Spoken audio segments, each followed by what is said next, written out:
preparado, Arthur? Tô preparado, vamos lá. Maravilha. Então, pessoal, sejam todos aqui muito bem-vindos.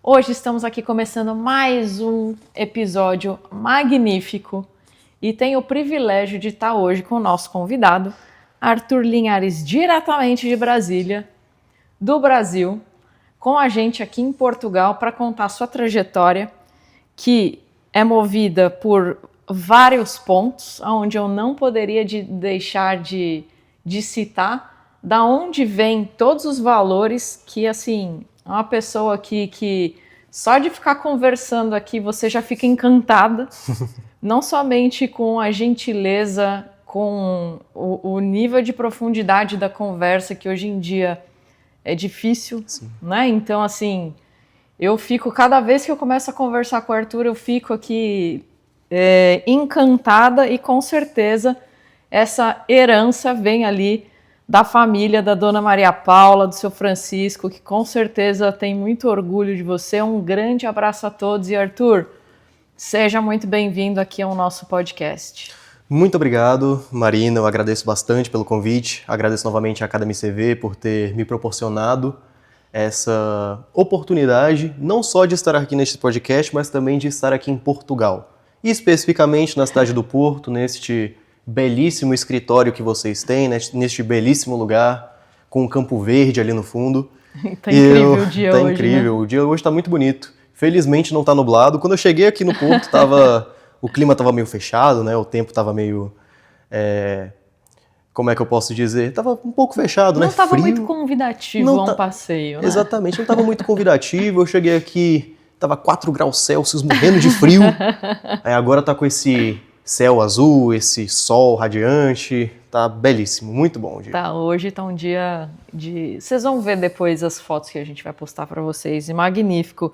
Gente, para contextualizar um pouco da jornada, para a gente começar a engatar aqui o nosso caminho da nossa conversa, então o Arthur é estudante hoje do Direito, tá fazendo um programa de mobilidade, então vem ali de uma universidade bastante renomada no Brasil, vem numa oportunidade, né, que vem ali de uma parceria do Mackenzie com os programas de mobilidade internacionais, aonde nós aqui nessa trajetória também vamos somar esse ponto de auxílio do outro lado, dando ali um push e um incremento nessa jornada.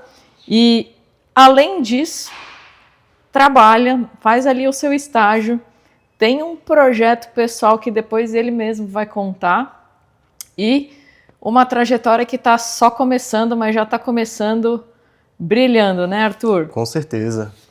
Que legal. Excelente. Então, vamos começar. Eu queria que você contextualizasse um pouquinho mais sobre você, sobre a sua trajetória aqui acadêmica, profissional, e o que te moveu a estar cruzando o oceano, vindo viver essa experiência, para que o pessoal entenda aqui como que começou essa sua trajetória. Bom, a minha trajetória começou desde muito cedo, desde a minha adolescência. Eu sempre tive um interesse muito grande pelas ciências humanas no geral. Então, sempre foi do meu interesse estudar sobre filosofia, história, geografia. Eram as matérias com as quais eu mais me identificava no colégio. Eu conversava muito com os professores a respeito desses temas. E esse grupo, esse conjunto de matérias acabou sendo o meu nicho de interesse. Eu acabei virando fã desses assuntos, né? Então acaba que eu vi no curso de Direito o que mais se encaixava nos meus interesses pessoais. Não apenas no que diz respeito ao que eu gosto de fazer, o que me dá prazer de estudar, de ler sobre, mas também pelas oportunidades de mercado. E não apenas no mercado também, mas no que diz respeito ao serviço público, que também tem áreas que eu gosto bastante. Então eu vi no curso de Direito uma oportunidade de ter uma visão holística a respeito de todos esses temas. Então foi o que mais me atraiu. Eu estudei na mesma instituição, que hoje, no caso, é responsável pela faculdade, então ela detém o colégio e a universidade. Minha trajetória acadêmica inteira foi nessa instituição. Então foi de grande valor ter estudado lá. Então eu comecei minha vida acadêmica no colégio dessa instituição, depois progredi e fui para a faculdade dessa instituição, para a faculdade de Direito. Então foi uma progressão acadêmica bastante suave, vamos dizer assim. Eu cresci no mesmo lugar, continuei, no caso, na minha graduação, no mesmo lugar também. Na mesma cidade? Você sempre morou na mesma cidade? Sempre morei na mesma cidade. Para quem não sabe, eu sou de Brasília, Distrito Federal. Uma pequena cidade grande. Então, muito boa. Setorizada. Setorizada, muito setorizada. Eu até estava falando com a Marina agora mais cedo, né, que Porto é uma cidade muito setorizada, né? Então tem certas coisas que eu vi aqui na cidade do Porto que lembram um pouco Brasília, né? Lembram um pouco como é que é estar em casa, de fato. Mas é bem interessante, assim. Eu cresci em Brasília, foi o lugar onde eu desenvolvi minhas amizades, desenvolvi meus vínculos familiares, dos mais diversos, no geral. Em toda a minha comunidade, todo o meu círculo de amigos, né, de pessoas próximas está lá. Então, é onde eu cresci, é onde eu me acostumei a viver.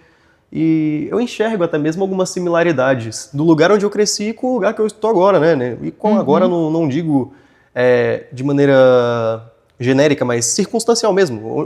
Portugal, eu identifico um pouco a maneira das pessoas de ver o mundo, sabe? Eu consigo estabelecer essa correlação. É interessante. Que legal. E da onde veio aqui o clique para querer sair de Brasília, que é uma cidade onde tudo funciona, é tudo perfeito, aquele céu azul está sempre uma constante, tem segurança, é um lugar que você consegue relativamente estar confortável andando na rua, que em algumas cidades do Brasil isso não é possível. O que te fez ousar, sair fora da caixa e querer viver essa experiência aqui da mobilidade e cruzar o oceano? Bom, várias coisas me incentivaram, pelo menos vários elementos ali me incentivaram a buscar essa oportunidade internacional. Creio que a primeira delas, no caso, nós sempre podemos retornar ao princípio de tudo, né? A base de todas as coisas. Eu poderia falar que eu vejo em Portugal um grande leque de oportunidades acadêmicas, boas universidades, bons professores. Eu poderia dizer que talvez sejam as oportunidades do mercado de trabalho que eu posso ter futuramente caso eu estude aqui por esse período de 6 meses em que eu vou morar aqui em Portugal. Mas é sempre bom fazer esse trabalho retrospectivo e analisar a base que sustenta esse meu interesse. Eu digo que esse interesse surge na minha infância. Que legal. Eu sempre gostei da história europeia. Eu sempre gostei de ver a Europa. Por mais que eu nunca tenha viajado à Europa, por mais que essa seja inclusive minha primeira viagem internacional, eu sempre li em vários livros que minha mãe me mostrava muito livros de arte. Eu sempre tive muito interesse pelas artes visuais e pela música também. Minha mãe sempre me mostrou, meus pais no geral, sempre me mostraram a música europeia, grandes compositores europeus, Tchaikovsky, Mozart, Beethoven, Bach. Minha mãe, eu me lembro, tem algumas memórias de quando eu tinha ali os meus 6, 7 anos, minha mãe me mostrando livros de arte. Que incrível. Então, ela abria os livros e me mostrava algumas obras de arte de grandes artistas europeus. E a partir disso eu desenvolvi um interesse pela Europa, em conhecer mais a Europa, em entender praticamente de onde vieram as bases civilizacionais que nós temos hoje no Ocidente. Que legal. Então eu sempre tentei buscar isso cada vez mais.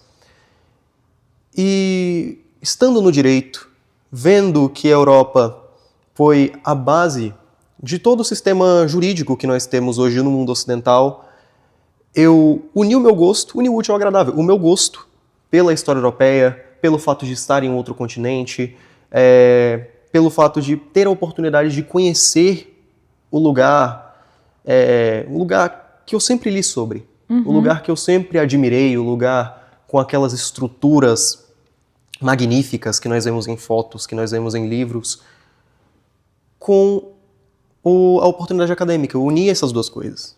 Então, foi uma grande virada, a minha virada de chave começou até que recentemente, para um projeto tão longo, eu comecei a ler mais sobre a oportunidade de intercâmbio na Europa no começo do ano passado, começo de 2025, quando a Marina, inclusive, visitou a minha instituição. A gente se conheceu. A gente se conheceu. Foi o ano passado? Foi no ano passado, foi no comecinho do ano passado. Foi um momento ali que pode até ser considerado breve, curto, vamos dizer assim, né? Entre saber a respeito do intercâmbio e participar de um programa de intercâmbio ali. Eu colocaria que foram uns 8, 9 meses de preparação. Super, super. O que é um período consideravelmente curto, né? Para uma viagem dessa magnitude, para um projeto desse tamanho. Mas eu corri atrás, busquei a Academy CV, inclusive, eles me auxiliaram em muita coisa. Na verdade, creio que se não fosse pela Academy CV eu estaria enrolando com visto até agora. Nem fala, é uma tortura. Nossa, né? É uma tortura. Mas graças a eles também eu tive essa agilidade. Então esse interesse parte justamente disso. Eu sempre tive, claro, sem querer me gabar muito, eu sempre tive esse espírito de aventureiro. Que legal. De conhecer lugares novos, de me enfiar no beco de uma cidade para conhecer um lugar histórico, para conhecer um lugar que é daquela cultura, que é daquele... Imergir ali, né? Exatamente, para conhecer aquele lugar. Que legal. Sabe? Eu até, em Lisboa, eu estava fazendo isso esses dias, né? Conhecendo os restaurantes clandestinos de Lisboa, como dizem, que são famosos ali naqueles lugares. Então, eu fiquei sabendo de um através de um amigo meu. É melhor a dona Maria Paula não assistir essa parte verdade, do vídeo. Não posso. Mas ela sabe, eu já falei pra ela, já contei pra ela. Ela vai se assustar. Não vai se assustar, tá tranquilo, já tá acostumada, ok? Foi até engraçado essa história, se me permite contar. Eu tava visitando o Castelo de São Jorge, em Lisboa, tinha feito essa visita, é um lugar que eu queria conhecer, e era carnaval. Então algumas ruas estavam bloqueadas por conta dos bloquinhos. Sim. Então tinha muita gente fazendo festa e tudo ali, algumas ruas estavam bloqueadas. E eu pensei, para chegar em casa, né, já tá ficando meio... Já tá anoitecendo, né, eu talvez possa fazer uma janta em casa depois. Vou ter que cortar caminho para achar o rumo do metrô. Só que aí, quando eu comecei a cortar caminho, eu pensei, tem um restaurante chinês... Clandestino, que é o nome do restaurante, inclusive, chinês clandestino. É sério? É sério, esse é o nome do restaurante. Que meu amigo indicou. Eu vou pesquisar onde é que é esse restaurante, vou ver onde é que se situa e tal. Pesquisei no Google, lá no Google Maps, e vi que era próximo de onde eu tava. Aí eu comecei a caminhar em direção ao restaurante. Beleza, né? Fui caminhando.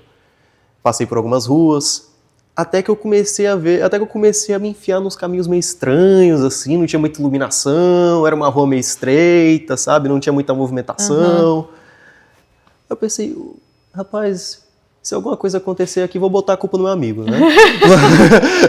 Vou mandar mensagem. O que eu vou falar pra minha mãe depois, né? Vou botar a culpa no meu amigo. Mas enfim, aí eu achei o restaurante, era numa pracinha, bem agradável. E o restaurante não ficava no térreo de um daqueles prédios ali da praça. Porque ele é clandestino. É clandestino. Tem que estar num sótão, tem que estar num lugar ermo, né? Exatamente, ermo, escondido. E o restaurante ficava no segundo andar do prédio.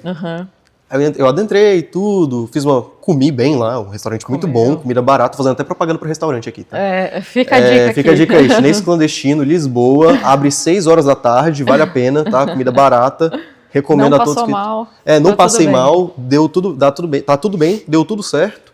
Inclusive eles têm um certificado lá da vigilância sanitária. Tá tudo certinho. Por mais que o restaurante se chame clandestino, ele não é ilegal, tá bom? Se o SNS estiver vendo isso, não vá atrás do restaurante, por favor. Por favor. Mas é bom, eu gostei, foi interessante. Eu sempre tive esse espírito, né, de buscar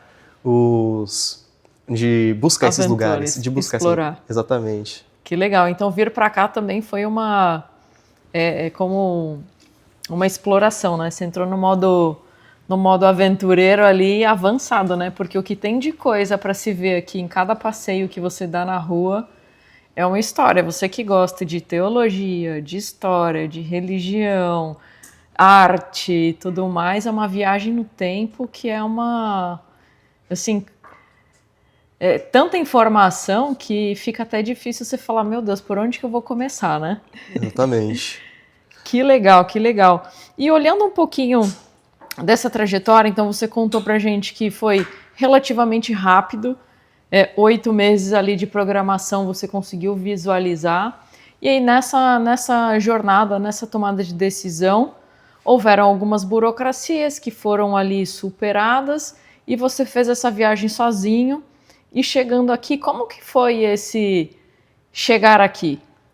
Porque você veio não para fazer um passeio para ver o Mickey, você veio com mala e cuia, vamos assim dizer, né? Isso é verdade. Várias malas, sozinho. Como é que foi esse chegar aqui, Arthur? Olha, eu diria que a minha maior dificuldade ao chegar aqui, muitas pessoas atribuem as suas dificuldades a fatores externos. Uhum. Então, falam que a principal dificuldade quando chegou foi encontrar um táxi, foi encontrar o caminho de casa. E, de fato, isso foram dificuldades para mim também. Normal. Tá? É normal. Acaba que quando você chega em um outro país, quando você chega em um lugar onde você não está habituado, você vai ter que passar por dificuldades que podem parecer simples, né? Podem parecer problemas simples, mas que pelo fato de você não ter as manhas ali do lugar, de você não conhecer muito bem, acaba que se tornam problemas maiores. Mas eu diria que a minha maior dificuldade foi mais subjetiva.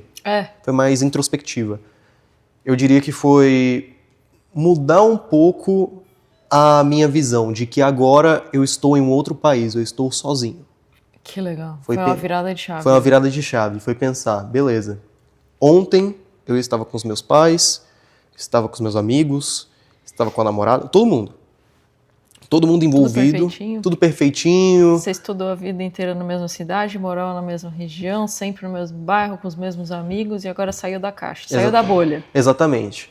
Em um intervalo de 12 horas, 10 horas de voo Guarulhos-Lisboa e 2 horas de voo Brasília-São Paulo, eu estou sozinho, de paraquedas, com uma mala de 23 quilos, outra de 10, tendo que me deslocar até o lugar onde disseram que eu vou morar. Então, em teoria. Em teoria. Mas que deu certo no final, tá? Deu tudo certo, consegui chegar no lugar. Mas a minha principal dificuldade, o chegar aqui foi difícil por conta disso.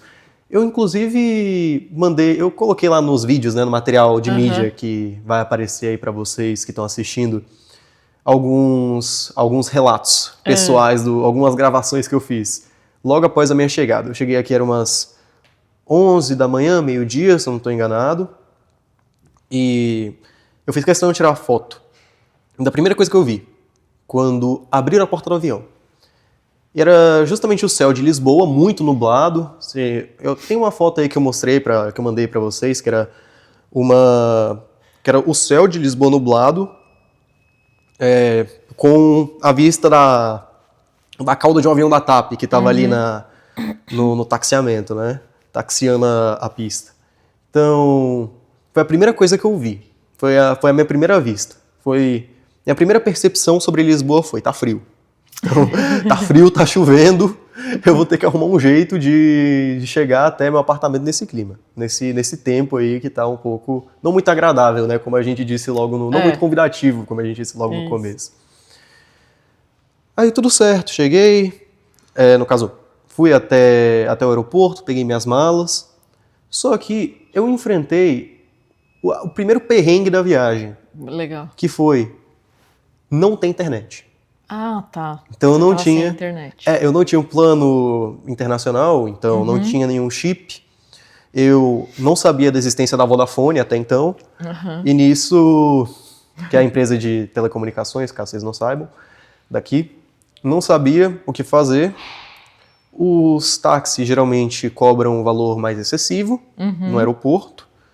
Então, eu fiquei meio perdido ali logo no começo. Eu pensei, tá, como é que eu vou sair? Como é que eu vou sair do aeroporto? Como é que eu vou me deslocar do aeroporto até o lugar onde eu vou morar? Até minha acomodação.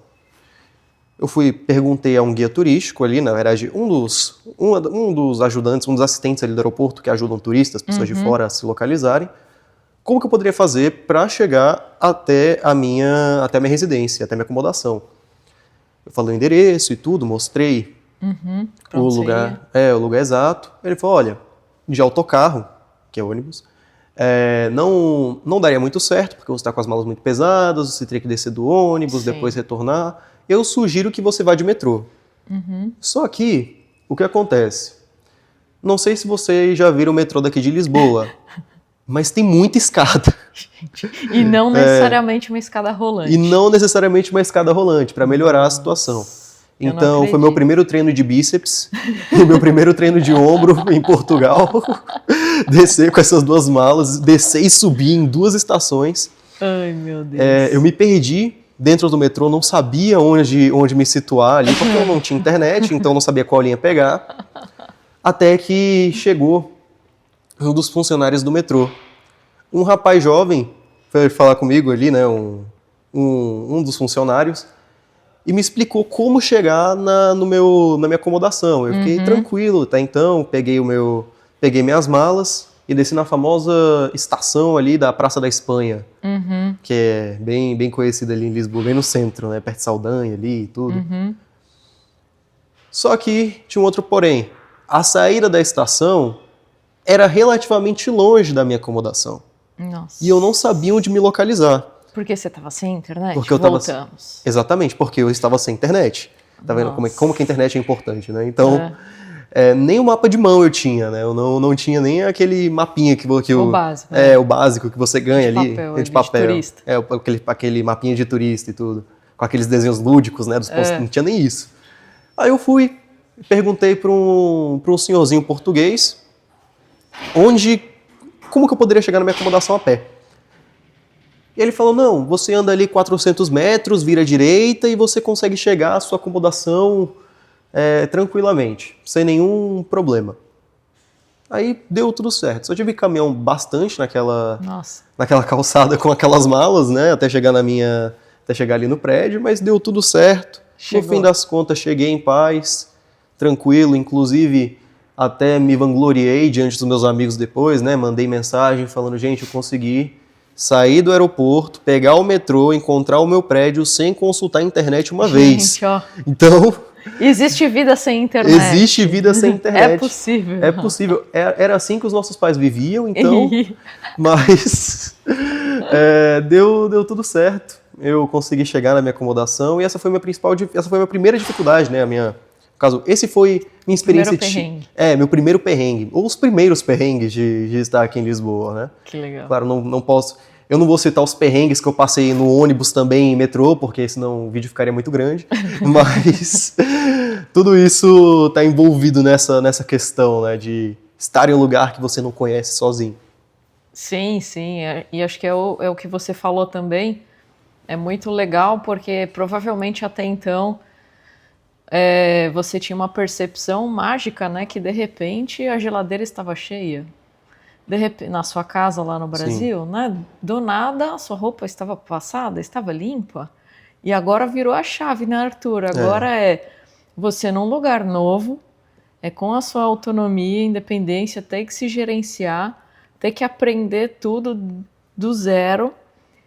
Nisso, conta pra gente também da sua acomodação que parece a conferência da ONU, a mesa de segurança ali, o fórum, uma conferência internacional. De fato. Vai sair algum tratado dali, com certeza. Vai sair, com certeza. Com certeza. A solução, e adaptação cultural. A solução para a paz mundial vai sair daquele apartamento. Não, conta aí pro pessoal, para eles entenderem onde você está morando. Você está num alojamento só de estudantes? Como é que é? Na verdade, o que acontece?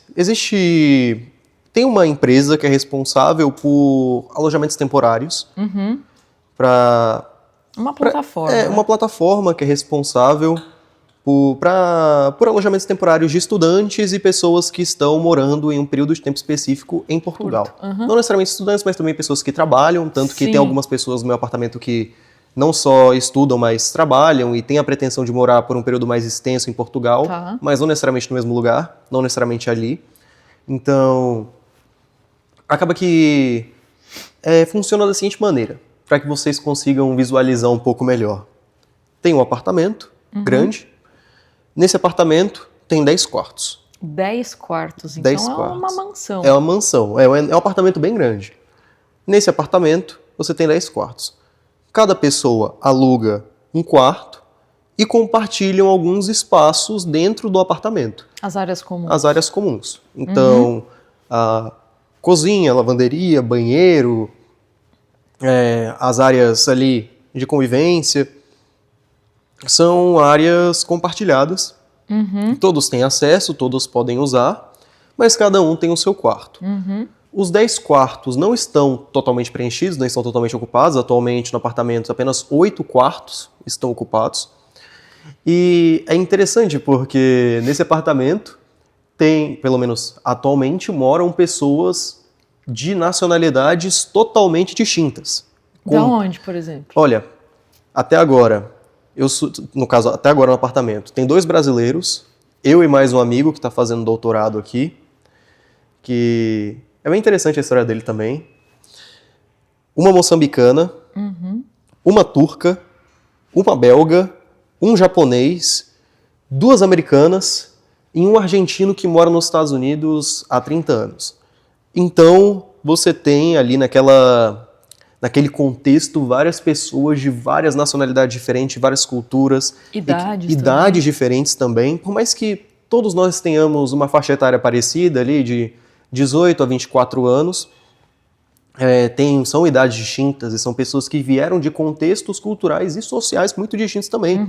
Então são pessoas que receberam valores diferentes por conta da cultura, que tiveram vidas totalmente diferentes por conta do próprio país em que elas cresceram. Religião? Religião também. É bem possível, na verdade. E é muito curioso ver como que nós interagimos no apartamento.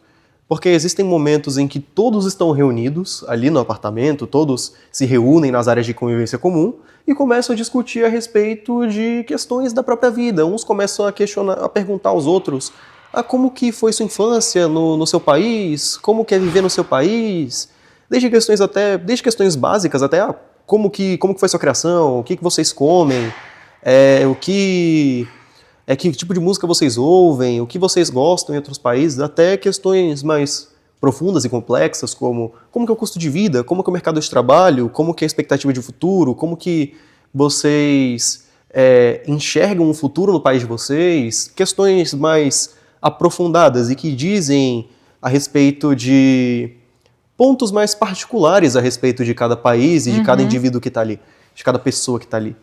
Então, é bem curioso, é bem interessante analisar isso, ver como que nós interagimos a partir de então. E todo mundo se ajuda também. Vocês falam em inglês, em alemão, espanhol, mímica?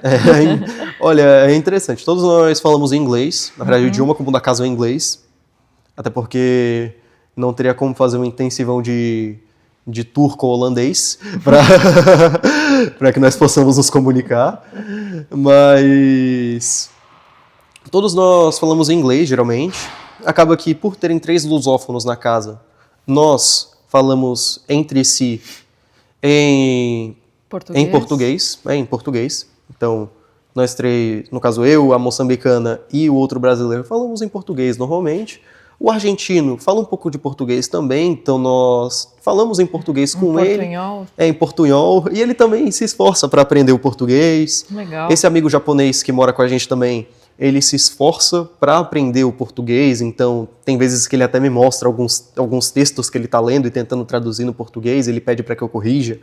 Então, é muito legal ver o esforço que as pessoas têm estando aqui, pessoas de outras nacionalidades, de outras culturas, têm em aprender o idioma local, em, no caso, se situarem onde estão e conviverem no mesmo ambiente, sabe? Buscar cada vez mais aprender a respeito do lugar onde elas estão, sabe? Onde elas têm a pretensão de construir o futuro. Porque é bastante curioso, né? Você comentou que um deles é japonês. O que um japonês vem te perguntar sobre a gramática em português, né? Não é óbvio que haverá um interesse pela língua portuguesa por parte de um japonês ou de um alemão ou de um americano, né? Então é bastante curioso e também uma super oportunidade, né, Arthur? Porque você adora os idiomas também, estuda outras línguas, então também é um prato cheio para você pôr em prática todo esse aprendizado, né? Exatamente. É uma oportunidade de ouro, eu enxergo. Então, creio que esse é um dos bônus que eu tenho estando aqui. Não apenas a oportunidade de estudo, não apenas a oportunidade de me virar nas minhas atividades pessoais, nas minhas tarefas de casa, na minha projeção acadêmica no geral, mas também em estar inserido em contextos com pessoas totalmente diferentes, sabe, com pessoas de culturas diferentes, com pessoas com visões de mundo diferentes, que falam idiomas diferentes e que podem me ensinar a respeito desses idiomas. Uhum. Então, a troca cultural é um dos bônus que eu tenho estando aqui. Legal. Sabe, uma coisa que... Isso era algo até que eu considerava, que eu até contava antes de chegar aqui em Portugal. Eu pensei, Você esperava, né? Eu esperava isso, eu pensava, talvez eu vá morar com pessoas de culturas totalmente diferentes. Uhum. E é interessante que você percebe isso, pelo menos eu percebi isso, não apenas estando no meu apartamento, mas também na rua. Ai, sim, porque lá aqui tem gente de tudo quanto é lugar, De tudo, né? Quanto é lugar. Especialmente Lisboa, que é uma cidade muito turística. É uma cidade com muitas empresas internacionais, com muitas pessoas que vêm de outros países e passam a morar em Lisboa, passam a morar em Portugal. Então, é possível estabelecer esse diálogo, essa comunicação com pessoas de outras realidades, de outros países, andando normalmente na rua, sabe? Às vezes eu tô indo fazer compra, aí eu ajudo um turista que quer ver onde que é o mercado, sabe? Quer ver onde é que é a parada de ônibus. Ou um turista que não sabe qual linha de ônibus pegar, se é desse lado da rua ou do outro lado da rua. Uhum. E você tem que se comunicar com essas pessoas, você tem que auxiliá-las. Então, eu me lembro até de ter ajudado uma mulher da Romênia a achar o hotel dela. Me lembro de ter ajudado um grupo de eslovenos a encontrar a parada de ônibus, que eles estavam totalmente perdidos. Essa história também foi um outro perrengue que eu passei aqui em Lisboa, porque eu estava voltando da minha aula de noite, 10 e pouco da noite. Estava no ônibus, uma moto se chocou contra o ônibus. Nossa. Eu não sei como é que ficou o estado do motoqueiro, mas aparentemente não foi nada muito grave. E nisso, a polícia municipal entrou no ônibus e pediu para que todo mundo descesse para que eles pudessem averiguar a situação e prestar os primeiros socorros ao motoqueiro. Só que aí, nesse ônibus, tinha um grupo enorme de eslovenos que não falavam português e não sabiam como chegar no hotel deles. Até que eu tinha um aplicativo, o Citymapper, que é aquele aplicativo em que você consegue ver as linhas de ônibus, metrô. Ajuda bastante. Ajuda muito. Esse aplicativo tem salvado a minha vida em Lisboa, no que diz respeito a voltar para casa de tarde, porque agora eu tô estudando à noite também, então é necessário saber mais ou menos para onde ir, para não correr nenhum risco desnecessário. Então, eu auxiliei esses eslovenos. Eu fui conduzindo, parecia um guia turístico, foi engraçado. Siga uma bandeirinha aqui, siga a bandeirinha, mostrando onde que era o ponto de ônibus para eles. Depois eles pegaram o ônibus, conseguiram chegar no hotel. Foi uma experiência muito agradável, foi uma experiência muito boa, sabe? Depois consegui chegar em casa. Mas é perceptível que, até mesmo na rua, até mesmo nesses lugares comuns, né, onde se espera que você fale mais em português do que em outros idiomas, você tem esse contato, essa troca multicultural. Isso é muito interessante, isso é muito legal, é muito rico. E eu recomendo essa experiência também para as outras pessoas que querem vir a Portugal, que querem estudar aqui, querem morar aqui. É até curioso, porque muita gente fala assim, eu quero ir para outro país, porque a Academy CV ela atende a Europa inteira, não somente Portugal, né? Que conste aqui. E nisso, muitas pessoas falam, não, eu não quero ir para Portugal porque eu quero usar o meu inglês, ou quero usar o meu espanhol, ou whatever, né? Aí é curioso isso que você falou, porque você usa o inglês todos os dias e você está em Portugal. Então, é um mito de que você está em Portugal, você não usará outro idioma. Então, fica aqui uma dica também para quem considera escolher Portugal e, em paralelo, ter ali uma oportunidade de praticar o seu segundo idioma, no caso, o inglês, né? Exatamente. Tem até uma frase de um humorista português que ele fala o seguinte: quando você chega em Lisboa, você não está apenas em Lisboa, você está em Lisbon. Então, então você tem que se comunicar com pessoas de vários países, de várias culturas diferentes.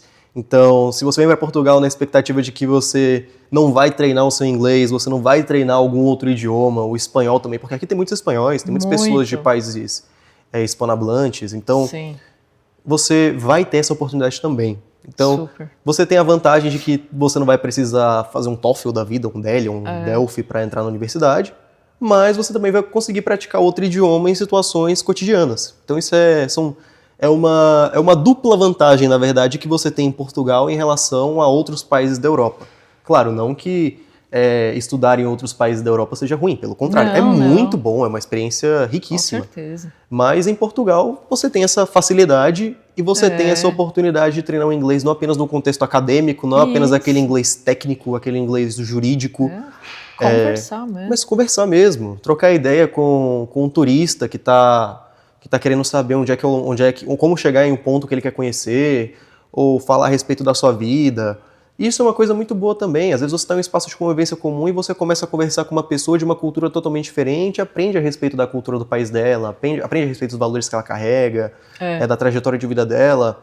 Eu mesmo já conversei com várias pessoas na rua, então isso é muito interessante. Em restaurantes, em lugares onde você geralmente vai, é muito bom, sabe? Até Muito mesmo com os legal. próprios portugueses, isso é muito bom, sabe? Super, é uma troca, né? É uma troca cultural riquíssima, sabe? Riquíssima. Pra quem gosta, é um prato cheio. Pra quem gosta, é um prato cheio, isso é verdade. Exatamente, pra quem gosta, é um prato cheio. E aqui, Arthur, relativamente faz pouco tempo que você tá aqui. Quantos meses já deram? Deu um mês? 2 meses? Não, faz umas 2 semanas que eu tô aqui. Puta, não deu nem isso. Não, foi verdade. Você chegou fazem... Cheguei no dia 5 de fevereiro. Hoje estamos... Nossa, meu, você acabou de pousar. Ainda nem deu tempo ainda de ter muito perrengue ainda, Arthur. Ah, mas cada dia que passa é uma situação diferente, né? Que nem... É quase... É que nem aqueles blockbusters, né? Aquelas séries que você geralmente assiste, em que cada episódio é uma situação diferente, é um problema diferente que você tem que enfrentar. Então, esse tem sido mais ou menos o espírito da minha estadia aqui em Lisboa, Eu acho, sabe o que é um ponto aqui? Vê se faz sentido ou não. Que a gente ficou conversando e tem tanta história e tanta coisa que aconteceu, porque assim, a intensidade do que você está vivendo é tão forte que parece que você está aqui faz um ano, isso fazem 15 dias. Isso é verdade. Porque o que a gente falou de coisa, gente, só fazem 15 dias que você chegou. Imagina daqui até os próximos 6 meses aí, quanta coisa boa tem aí para acontecer. Isso é verdade. Meu pai, toda vez que eu ligo para ele fala, meu filho, você é um soldado que tá numa trincheira. Então, saiba que a sua vida não vai ser fácil aí, você vai ter que, no caso, você vai passar por dificuldades, vai ter que passar por perrengues, isso é bom. Isso auxilia no seu crescimento, sabe? Então então enxergue cada dia como uma missão.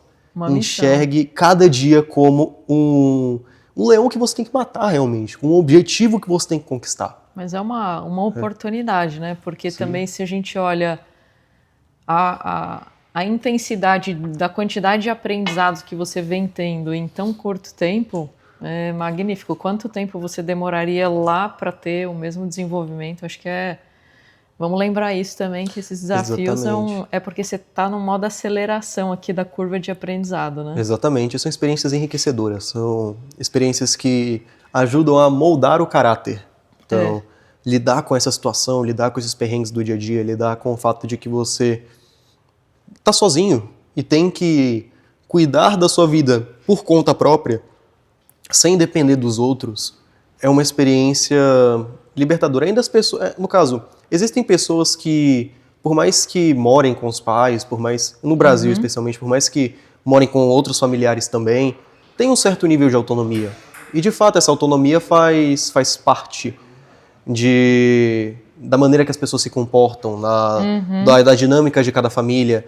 Mas tem um ponto que vale a pena ser ressaltado, que por mais que essas pessoas tenham um grau de autonomia muito elevado, o contexto familiar, estar próximo das pessoas que você ama, estar próximo dos seus pais, estar próximo dos seus tios, seus avós, de qualquer pessoa que você valorize, muda totalmente a maneira que você lida com as coisas, porque você vai ter sempre alguém para ligar, para chamar. Sempre alguém para te salvar. Exatamente. Para te ajudar numa intercorrência, né? Vai ter alguém sempre vai ter alguém com quem você pode contar caso aconteça algum problema, para quem você possa ligar caso alguma situação ruim aconteça. Então, se o carro quebra no meio da rua, você pode simplesmente ligar para um parente, para uma pessoa que você confia para te auxiliar naquela situação. No caso, estando sozinho, lógico, Aqui não dá pra. Aqui é meio difícil ter carro. Mas eu digo, estando sozinho, acaba que você tem que lidar com esses problemas por conta própria. E Beleza. ter um nível de responsabilidade triplicado, porque você começa a perceber a importância desses detalhes e começa a rever as decisões que você toma, tomando cuidados que você não tomaria se tivesse, tá tudo certo, se acontecer alguma coisa, alguém vem me salvar. Falando, não, agora eu cuido de mim, eu sou responsável por tudo, então vou me organizar, vou planejar e vou fazer o melhor que eu posso, né? Sem contar com o plano B. Exatamente. Então, essa é a questão. Você tem que se organizar da maneira que você encontrar, da melhor estratégia que você formular. Uhum. E existe uma questão, né? No caso, existem 2 fases de um planejamento: a preparação e a execução. Então, que são as principais. Existem outras fases, mas as principais são a preparação e a execução. Muitas vezes você prepara um plano que parece perfeito, parece ser um plano sem erros, parece ser um plano que durante a execução não vai apresentar nenhuma falha, ou pelo menos nenhuma falha significativa que prejudique todo o curso do projeto, todo o curso do plano. Mas você pode se frustrar com isso, porque em algum momento esses planos podem falhar e podem falhar feio, miseravelmente. Você pode perder um dia inteiro para nada. Sabe, com uma coisa que você olha a curto prazo, olha naquele momento e enxerga, isso não teve nenhum proveito, eu perdi o meu dia. Mas entenda que isso é uma oportunidade para que você comece de novo.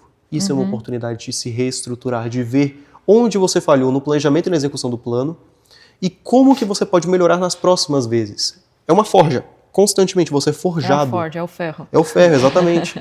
Você é colocado em uma situação de estresse, você é colocado em uma situação de prova constante. E com isso, por meio dessas provas, por meio desses pequenos desafios, você consegue reformular as suas estratégias de modo que, ao executá-las, você vai obter sucesso. Então, é assim que as grandes figuras da história se destacaram. Você pega grandes exemplos históricos, você pega grandes figuras, utiliza como exemplo grandes figuras que venceram grandes batalhas, que conquistaram grandes reinos, que construíram sociedades que hoje nós lemos sobre e no caso, ficamos encantados com o nível de progresso, com o nível de riqueza, com o que eles conseguiram construir, mas nada disso surgiu do dia para a noite. Roma não foi construída do dia para a noite, nenhuma civilização grande foi construída do dia para a noite. Nenhuma grande figura chegou a um status de relevância, chegou a um status de respeito, de topo da hierarquia, sem desafios e sem muitas derrotas, sabe? Sem muitas aprendizados, né, vem ali e é um preparo, né? Se a gente está buscando algo grande, uma construção de algo maior, você vai ser preparado para isso, porque para conseguir algo grande, você tem que passar pelo pequeno. Então não tem atalho, né, Arthur? Não tem atalho. Não tem atalho. Não há nenhum atalho, não há nenhuma solução mágica. Podem tentar vender soluções mágicas. Não tem, né? Mas não existe nenhuma solução, não existe nenhuma solução milagrosa, não existe nenhum atalho milagroso, nenhuma solução gigantesca, magnífica que as pessoas tentam vender.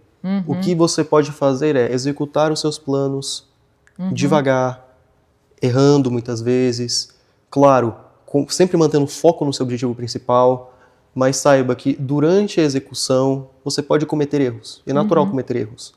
Mas só erra quem tenta, né? Só erra quem tenta, exatamente. E até aqui, nessa jornada aqui dessa sua trajetória de estar vindo estudar fora, de estar nesse projeto vou dizer, de desenvolvimento pessoal mesmo, profissional, acadêmico, eu acho que é um 360. Até aqui, mesmo que seja algo ainda inicial, que ainda tem um sonho bem, bem grande ali, colocado no radar, qual que foi o seu maior ganho? Meu maior ganho no que diz respeito ao seu desenvolvimento de fazer essa escolha de vir estudar fora? Olha, eu diria que o meu maior ganho é pessoal, vamos dizer. Por mais que, claro, eu possa citar uma série de vantagens acadêmicas. Eu tenho, no caso, estando aqui, eu obtenho uma série de vantagens acadêmicas. Então, Sim. eu abro portas para outras frentes de pesquisa, porque eu gosto muito de pesquisa acadêmica, eu Sim, gosto de você escrever. Já estive envolvido com a produção de artigos científicos, com a participação de congressos. São áreas que eu gosto de desenvolver também. Por mais que eu tenha contato com professores que, no seu contexto, na sua sociedade, exerceram papéis relevantes. Hoje eu tenho aula com ex-eurodeputados, ex-juízes, com juízes que ainda estão atuando, na verdade, com figuras muito relevantes na política, na organização jurídica daquela sociedade. Isso, claro, é um ganho. Isso, claro, é uma oportunidade muito grande que eu tenho. Mas eu digo que o meu ganho é, na grande maioria, pessoal. Que legal. Para o meu desenvolvimento enquanto indivíduo, sabe? Passar por isso é uma experiência necessária. É como se fosse um rito de passagem, vamos dizer assim. Boa. Saindo daquele contexto em que você está bem protegido, em que você tem os mecanismos de escape caso você passe por uma situação complicada, para um contexto em que você está sozinho. E você tem que construir a si mesmo sozinho.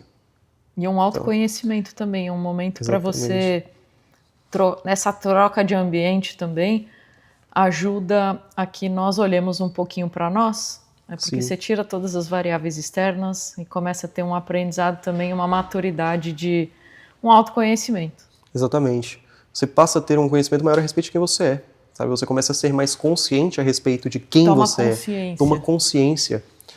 Porque muitas vezes, estando com outras pessoas, você investe tanto tempo nas suas amizades, nos seus relacionamentos. Isso é muito bom. Você está envolvido com várias pessoas, você ter boas amizades, você ter boas relações familiares, isso é excelente. Mas na falta delas, quando você se encontra em um contexto de maior solitude, você passa a olhar mais para si mesmo. Você, claro, pela distância, não vai investir mais tanto tempo como você investia estando no seu país de origem.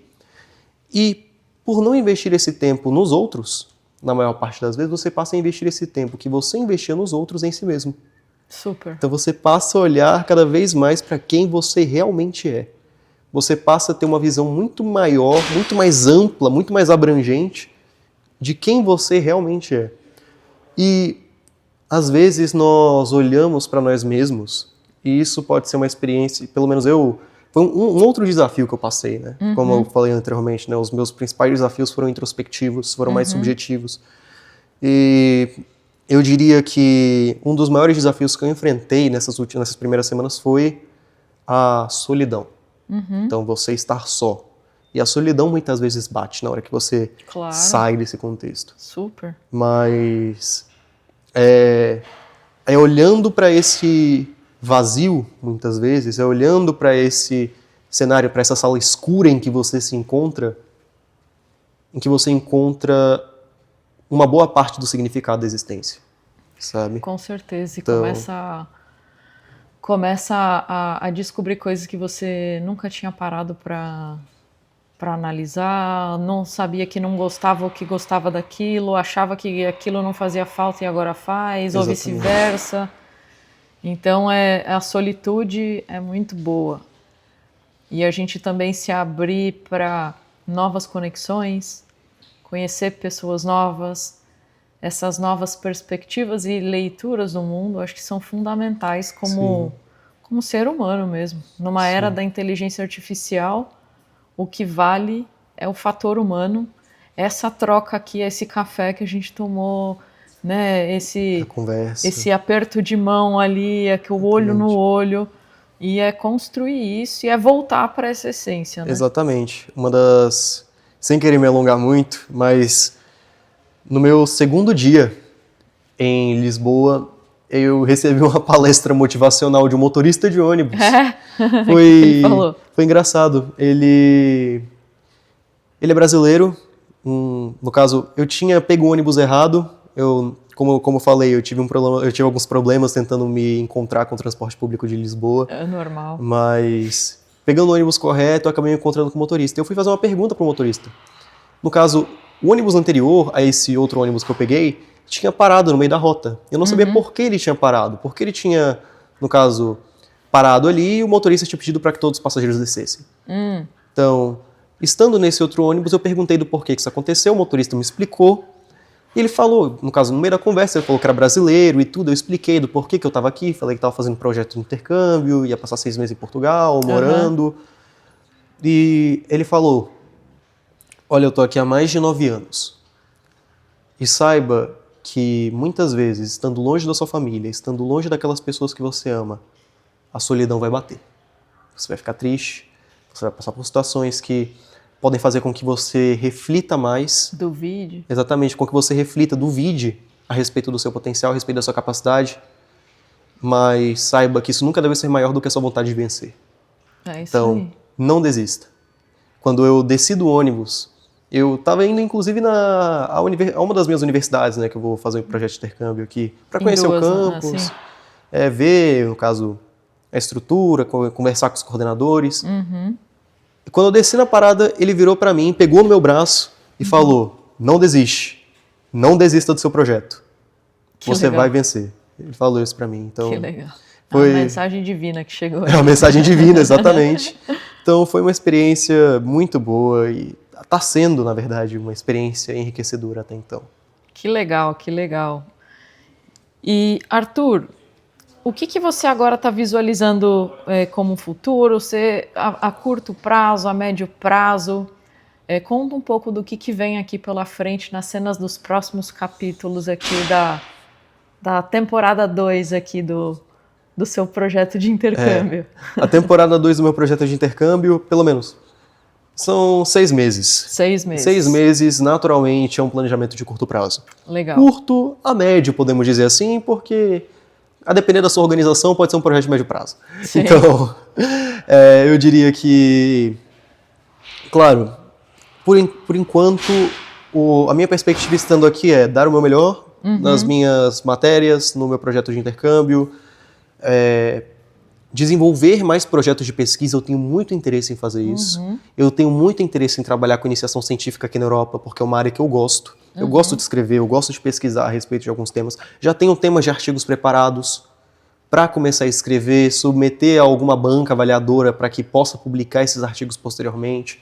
Então, eu já estou me preparando nesse sentido. O que eu vou focar na Europa é em pesquisa. Então, meu planejamento a curto prazo é pesquisa acadêmica e iniciação científica. Legal. Então, é o que você vai levar junto na bagagem de volta depois também. Exatamente. Então, vou tentar participar do máximo de congressos que eu conseguir, do máximo de projetos que eu puder me envolver. Viajar também, conhecer outros lugares. Exatamente, né? Viajar, conhecer outros lugares, porque muitos desses congressos não acontecem em Portugal, acontecem em outros países. Então, se eu tiver a oportunidade de divulgar um artigo, e divulgar um desses projetos em outro país, eu com certeza gostaria de participar. Seria uma experiência muito boa, vai ser, no caso, é uma parte significativa do meu projeto, trabalhar com pesquisa e voltar ao Brasil com muitas pesquisas feitas. Então, esse é o meu planejamento. A médio prazo, considerando minha volta ao Brasil, eu pretendo continuar no meu curso de Direito, terminar minha graduação tranquilo. Estágios. Exatamente, meus estágios, voltar aos estágios. Eu tenho uma perspectiva de atuar na área privada posteriormente. Legal. Esses meus primeiros estágios foram no serviço público. Isso. Então, meu primeiro estágio foi na Defensoria Pública da União, lá no Distrito Federal, em que, na verdade, eu tive, em tese, meu primeiro estágio remunerado foi na Defensoria Pública da União, mas meu voluntário também. Então, eu já atuei como voluntário na Defensoria Pública da União, atuando na divisão de migração. Foi uma experiência muito boa, inclusive. Depois, eu ganhei uma bolsa de estágio remunerado na Defensoria Pública em outra divisão, que era uma, no caso, na época, tinha acabado de ocorrer, no caso, a tragédia do Rio Grande do Sul. No caso, os efeitos das enchentes, na verdade, ainda perduravam quando eu entrei. E a minha divisão atuava especificamente com os casos de auxílio-reconstrução no Rio Grande do Sul. Então, nós entrávamos em contato com as vítimas da tragédia que queriam receber o auxílio-reconstrução para averiguar se a União já havia disponibilizado os recursos para que aquelas pessoas pudessem retornar às suas vidas normalmente. Depois disso, eu ingressei na vara de execuções penais no regime aberto, no TJDFT, no Tribunal de Justiça do Distrito Federal e Territórios, onde eu trabalhei com execução penal. Outro trabalho de atendimento ao público, em que eu entrava em contato com apenados, pessoas que estavam cumprindo pena no regime aberto, e os auxiliava nas suas demandas processuais. Então, tinham várias demandas, as mais distintas, desde analisar a situação do confere. Confere é como é que eu posso dizer? A revista, o reconhecimento, entre aspas, que a Polícia Penal faz nas residências apenadas em regime aberto para verificar se eles estão cumprindo com a pena de fato. Legal. Então, desde isso até o fim da execução penal, a expedição da sentença, no caso, alertar a juíza a respeito da necessidade de no caso de expedir uma sentença de extinção de punibilidade pelo cumprimento da pena. Então, os trabalhos eram dos mais diversos. Que legal. Eu ia ao presídio. Você aprendeu bastante coisa, né? Nossa, aprendi bastante coisa. Foi uma outra experiência muito rica, muito boa também. Você recomenda? Eu recomendo, inclusive. Se você tiver a oportunidade de trabalhar com direito penal, pelo menos, por mais que você não queira trabalhar necessariamente na advocacia com isso, né, ingressar nessa área. Eu pessoalmente não pretendo ingressar, trabalhar profissionalmente com direito penal.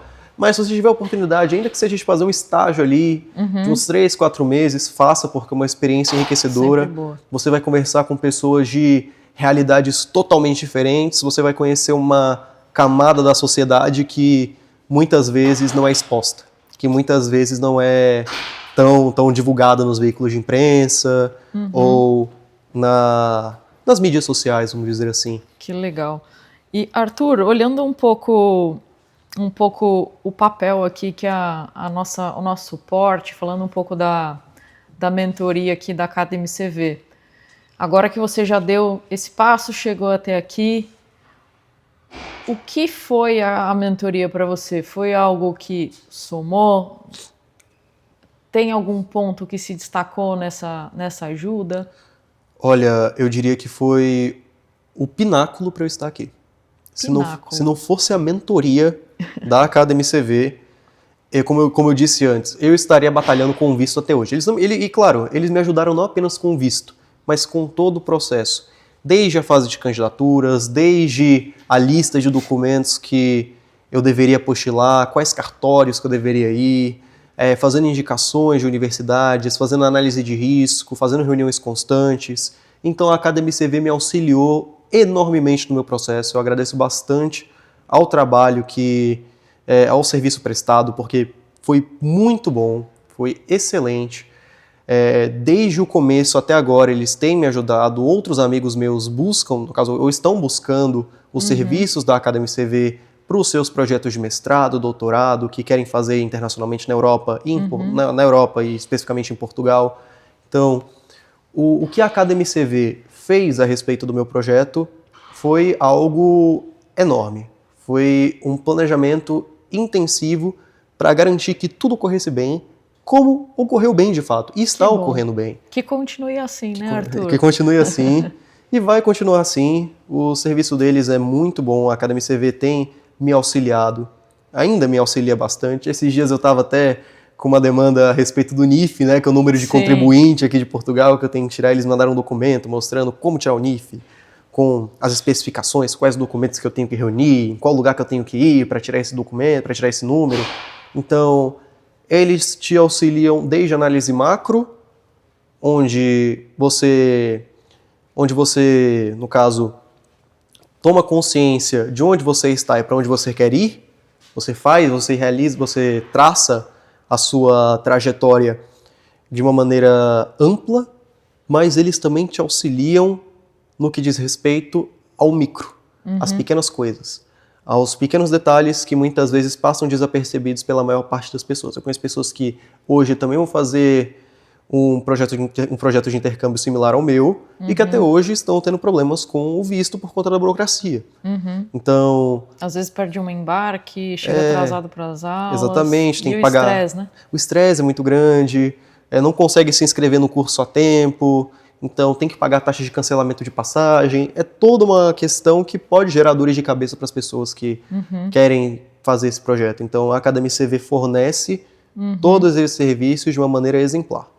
Que legal, fico feliz que tenha ajudado, né? Porque no fim do dia estamos aqui para desburocratizar vidas e aumentar a taxa de sucesso, então fico feliz.